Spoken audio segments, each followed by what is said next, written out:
sénateur devant représenter la province du Nord Kivu est une bonne chose pour la population du Nord Kivu, puisque les gens doivent le savoir. Les sénateurs sont élus au suffrage universel indirect, c'est-à-dire élus par les élus du peuple, qui sont les députés provinciaux, et qu'ils représentent leur province.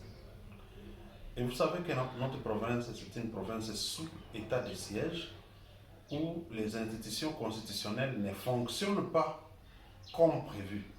Nous sommes dans une gouvernance spéciale pour des évidences bien connues, nous sommes en guerre. Et l'état de siège ne permet pas que, par exemple, l'Assemblée provinciale puisse bien se mouvoir et légiférer les édits, quoi. Et ainsi que faire le contrôle du gouvernement provincial qui, je peux dire, ne fonctionne pas aussi comme à la normale. Et que donc, aujourd'hui, nous pouvons être fiers d'avoir les représentants de la population du Nord Kivu au niveau des institutions centrales. Je parle de Kinshasa, qui est la capitale des institutions. Ceux-ci peuvent nous aider pour faire entendre les cris des cœurs, les aspirations de la population du Nord Kivu, étant donné que les députés ne sont pas opérants pour ce qui concerne les députés provinciaux. Voilà, donc c'est donc une voix de plus à côté des députés nationaux qui sont à la basse chambre. Si nous avons également nos représentants au niveau de la haute chambre, c'est une bonne chose.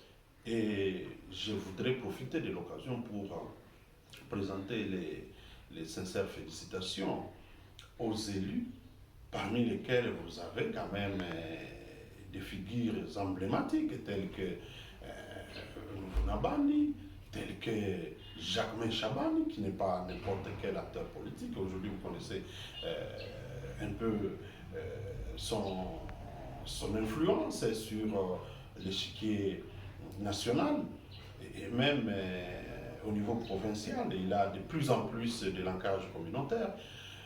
À côté d'eux, d'autres sénateurs qui ne sont pas les moindres, et nous osons croire qu'ils vont mettre leur intelligence ensemble, leur savoir ensemble, leur connexion ensemble, pour que leur présence impacte au niveau national et que nous, on puisse se sentir que nous sommes valablement représentés. C'est ce que moi je peux dire. Nous voulons vraiment avoir ce sentiment, et quand je parle de nous, je parle de la population qui est constituée par les jeunes en majorité. La population a besoin d'avoir le sentiment d'être gouvernée, d'être dirigée. C'est-à-dire, nous comptons sur leur sagesse pour compléter les énergies des élus nationaux, des députés nationaux.